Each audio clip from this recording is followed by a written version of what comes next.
What the fuck is up, guys? This is Good Talk. I'm your host, Steve, aka Young Farty Boy. I'm holding in a fart right now. Just heard it. Now, we have a lovely guest coming from one of my favorite places in the whole goddamn world, Queens. A lovely singer. A very innovative artist. Let's give it up for Hadji Gaviota. Yo, what's up, guys? Yeah.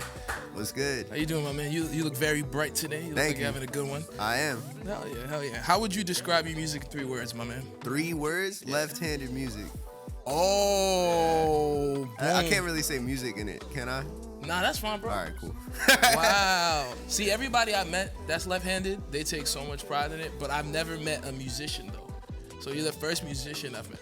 Oh, I lied. Someone just told me off camera I met another left-handed person. They don't shoot left-handed in basketball, so yeah, I don't know that's not. And then are they really left-handed though? Exactly. That's the question. Exactly. Yeah. I feel like your music, you play with a lot of genres.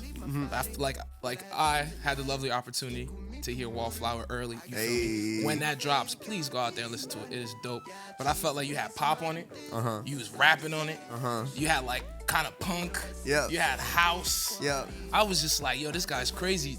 Or do you just get bored easily, or you just don't want to be put in a box? That's definitely part of it. I'm gonna be honest. Yeah, like it's a little bit of like, I don't know, like when you grow up listening to a lot of different things, like, you know, like my dad had like CDs and he had to sit and like listen to like 14 songs of the same artist every time. So it's like you're used to like things being stuck in a box. But like when you grow up with like an iPod, it's like you can just jump from one thing to another, right?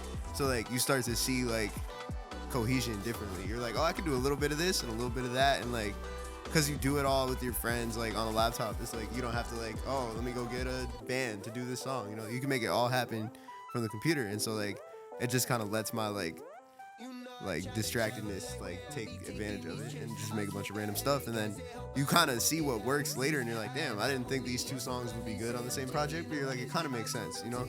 It just lets you go by like mood instead of like, you know, like genre. Well, I think you do a great job making it sound cohesive, because it's like it sounded like one whole project, even though there was like 1,000 different genres. But your name, is that your government or that's your artist? So Hadji is my middle name. When my dad came to America, he was born in Greece, and he came to America when he was a little kid, and his last name was Hadji Paraskalas, which is like 15 letters, and it's really long, and like nobody could say it. So when he had me, he shortened his name and made it his middle name, and then shortened my name and made it my middle name. But everybody used to call him Hadji. So then when I went to college, people started calling me Hadji, and I was starting to make music around that time, and I was like, I kind of like that name. It's cool. It's like Hadji Beats, right? It's like spelled a little different, but it's cool. Yeah, and then Gaviota just means seagull in Spanish. I just like seagulls. That's crazy. What is it about seagulls, though? Nature's rock stars, man. They have no natural predator. They live on the beach all day. If they want your chip, they're taking it. That's crazy. Have you ever been to Coney Island? Yeah, of course. Yeah. Seagull Central. Oh, absolutely, man. They run it there. We're just guests. I don't know if you know this. The highest percentage of seagulls, second place in the world, is in Brighton, England. I did not know that. Their soccer team, I believe, logo. Because I always think about buying that. Yo, that could be hard though. Yeah, I don't really have a favorite soccer team, so I've always thought like, oh, it should just be them because they're the Seagulls. Yeah, shout out Brighton one time. Yeah. I think they're like 10th place.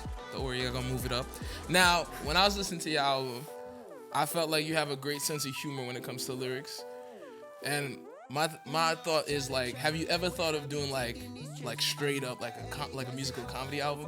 'Cause I feel like, bro, you would crush it. I mean that in a positive way. You know, like it's maybe one day I'll just have to embrace it. Like I like trying to make serious things funny, you know? So it's like I get scared of just being like a funny artist, because then people will just be like, damn, like he's just like funny. Like I can't listen to this seriously, you know? But like maybe one day. Someone told me that if you wasn't a musician, you'd be like a comic relief. Is that like a closing out stand up? Like what? No. So like instead of like doing a set, like a stand up set, like some rich guy would just hire me to be like whenever something bad happens, just be like, you know, well, at least, you know, just like pop in, say one funny thing, or like slip on a banana peel or something, and then everybody kind of like, it's like, oh, there's Hadji, you know, haha, and they can just move on with their day. That would be my dream job, honestly. Maybe even over music, but just being like professional comic relief. You know? I'm not gonna lie, that sounds pretty tight. Yeah, if you know anybody hiring, You let me know. All right, my man Hadji, the Renaissance man of comedy. You got music, you got slapstick, you got jokes. Come on, I need everything, man. I'm about to ask you a bit of a funny. Yeah, question. Go for it. If you could save the world by playing one album, would it be Channel Orange by Frank Ocean, London Calling by The Clash, or Care For Me by Saba? Save the world? Yes.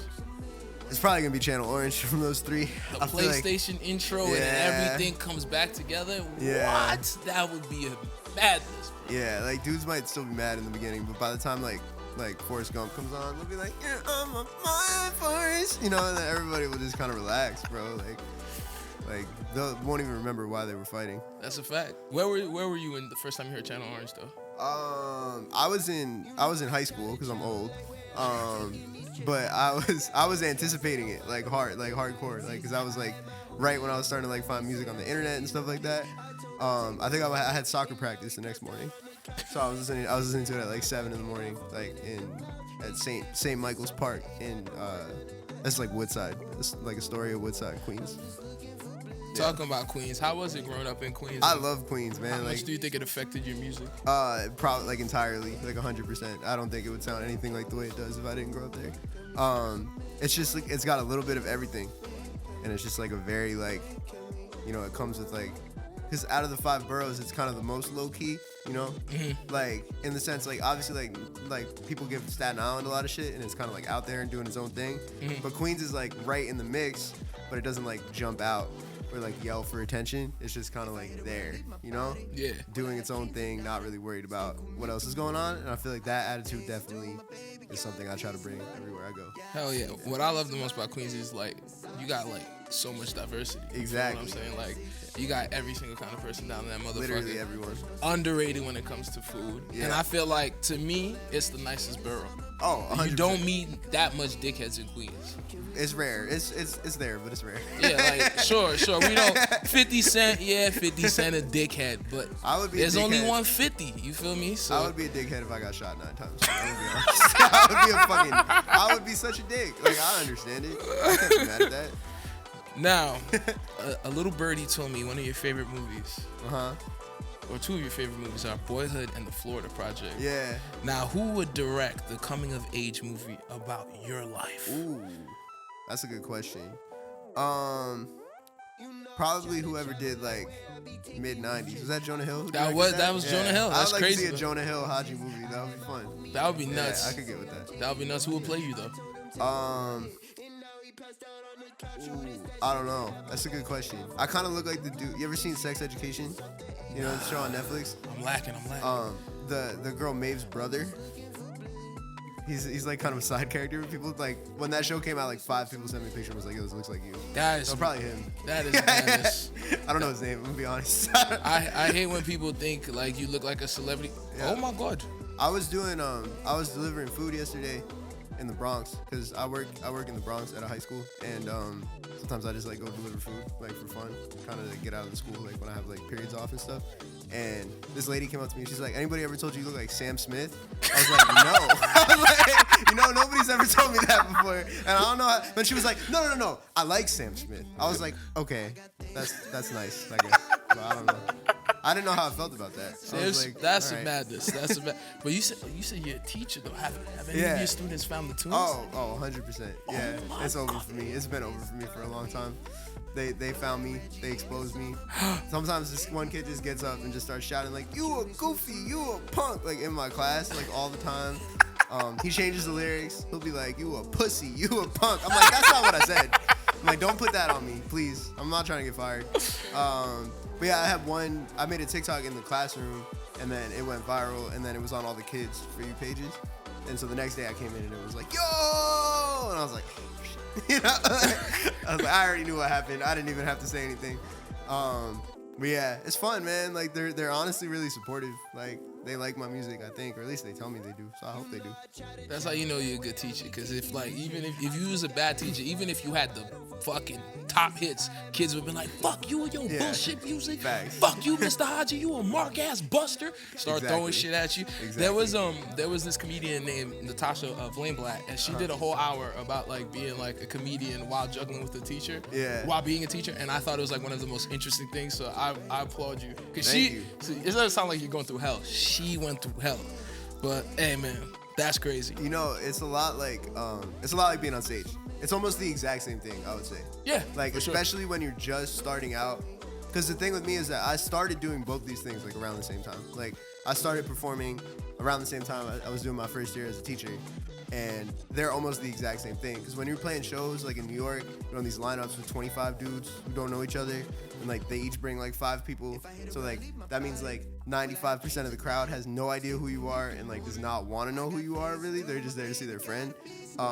It's a lot like winning those people over is a lot like trying to win over like 25, 15-year-olds at 8 a.m. in the morning. That's trying to get them to care about math. You know, like it's kind of the same thing. They're like, they walk in like, I don't want to care. And you have to make them care. And at the end of the day, it's a lot like being on stage. Like people are like, yo, who is this dumbass dude walking on this stage right now? There's no way I'm gonna like this shit. This shit looks trash. He looks stupid. Fuck this guy. This shit is ass. This beer was $10, bro. This venue stinks. Like, I got an hour-long subway ride home. Fuck that. Ubers are mad expensive. I gotta sit there. I gotta wake up for work at 7 in the morning, bro. I fucking hate this shit. I hate that I'm here. And you have to win that guy over every time you're performing. And then they'll be like, all right, it's not bad. It's cool. You know, that's the most you'll get too. Is like, it's cool. Hey man, we don't need anyone to play him in the movie. He's playing himself. That monologue was perfect there. I agree. I used to do improv comedy, so it's like the same thing on stage. And then I also used to teach, so it's like I agree. Yeah. What age? 6 through 12. Like age 6 through age 12? No, grade 6 to 12. Okay. Yeah, the middle school is crazy, man. Yeah. Yes, sir. I'm here for you, bro. I'm sorry you had to do that. Hey, I don't do it no more, but that shit was, hey. Middle school is the worst, I think, probably to teach. Like, I teach high school, so I'm super thankful for that. Because, like, they're, like, basically just, like, little adults at that point, and they're, like, tired because they stay up till, like, 3 a.m., like, playing Fortnite, and, like, you know, like, watching, like, YouTube, like, wormholes, like, I Show Speed or whatever, you know, like, all night long. So they get to school, and they're just tired. Like, the kids who act up, they just sleep, which is nice. And middle school is not like that at all. Nah, them motherfuckers is up. They are up, bro. They are up, and they're like, yo, we wrecking shit right now. Yeah, it's bad. It's bad. Now, do you remember the first song you ever recorded? Yeah, I do. It's bad. It's really bad. It was bad. I recorded it with a Rock Band. You ever play that game Rock Band? Hell yeah. Yeah, I've recorded it with a Rock Band mic into Audacity. No plugins, just vibes. Oh my god. YouTube beat. It wasn't even a YouTube beat. They didn't have that back then. It was like 2009. So it was like some website that probably doesn't exist anymore. People put like really bad like rap beats, and I would write the exact same rhyme scheme every song. It was like just 4 4 4 4 for like 16 bars. Just rhyme like the same thing 4 times, and then rhyme the next thing 4 times. That shit was ass, bro. That shit was fried ass. I was so embarrassed of it like a year later that I deleted it so hard that I can't find it. Even I can't find it. And if I can't find it, I know nobody else can find it. It's too bad because I kind of want to hear it, but like it's really gone. It's really, really, really gone. But I wasn't Hadji yet. I can think of like the first song I recorded as Hadji too. It was a little better probably. I was like a skinny Action Bronson. Okay. I was like trying to be on some like real rap shit. It was cool. I didn't know how to like record well, but like it was alright. Now compare that to your recent session you just had. You know, sometimes it's kind of similar, but like I feel like I just like I try to do a little less. Cause when you first start making music, you're like, I had the same desire to be as like crazy with the genres, right? But I didn't have the resources to do that, so I would do it anyway, and it would just sound weird. I'd be like, yo, why are you rapping on that? That sounds stupid, you know? But the idea of it was solid, and I didn't really know how to sing yet, so like I was It was interesting. Put it that way. But it wasn't like, it definitely was like, it was like, I don't think anything sounded like that, but that doesn't make it good. You know what I mean? But it was you were like, okay, this is something, you know? It's definitely something. All right, I got a question that's definitely something. Yeah. Something a little odd. Yeah. If you could be one object, any object in the world, what would it be and why? Ooh, an object. Like a specific one or just like a type of object? Or it could be either? Answer it however your heart desires. All right, I would be Air Drake. You know Drake's private jet? I want to know what's going on there. Maybe I don't want to be, I don't know. But I am curious what goes on there. Yeah, I don't even want to, like, first of all, there got to be hookah on that plane. for sure. And I don't want to be on a plane with hookah on it. You That feel what I'm sounds dangerous. saying? That's not the vibe. That seems like it's not like. I feel like the you know how like they tell you like the air pressure mask drops down? Yeah. It'd be like a hookah pipe on that. Nah, I'm not trying to be on there. You're like, the cabin needs smoke. The cabin needs smoke. Quick. Okay, man. Now, what would your dream show be like? Dream location, like dream venue, opener, last song you go out to. Paint the scenario for us. Well, I can't say exactly when and where, but that will be happening pretty soon. So maybe not much. I mean, no, it's a dream show. I'm excited. We're gonna have some shows coming soon. I don't want to like speak on it before it's like official, but it's coming. I would want to play. So there's a park in Astoria called Astoria Park, and they have this like Olympic-sized pool. Yeah. I'd want to perform inside of that, like a band shell. That's hard. Yeah, That's hard. that would be cool. Yeah. You can fit mad people in that park too. It'd be really fun. Yeah.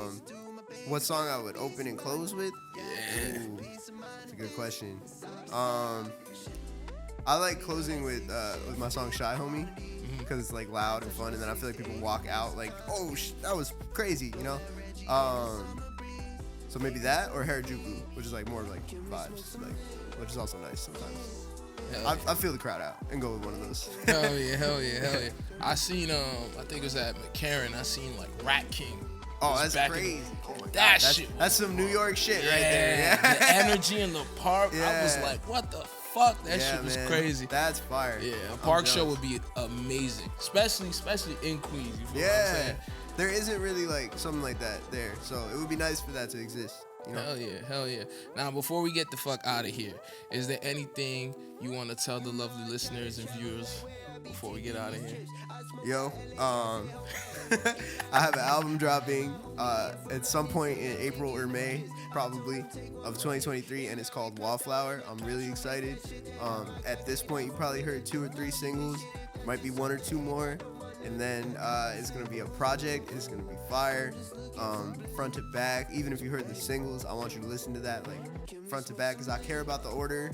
You know, I got to play the game. I got to put them out as many as possible for the algorithm and stuff. But trust me, it's meant to be in an order, you know, like, so please, at least once. And I will be going on a tour, so stay tuned, especially if you're in the East Coast of the United States. You probably will be seeing me, so pull up. It'll be fun. And then after that, there's way more stuff coming. I'm already working on some stuff for after. It's gonna be a fun summer. So stay tuned. Telling the truth right there. When Wallflower drops, go bump that. Yes, You're gonna be please. bumping it all summer. Bangers only. I was Steve. This is Good Talk. I swear to my mother, this shit is not a podcast. Not at Hope all. everything out there is going well. You feel me? Stay up like a hard dick. You heard me?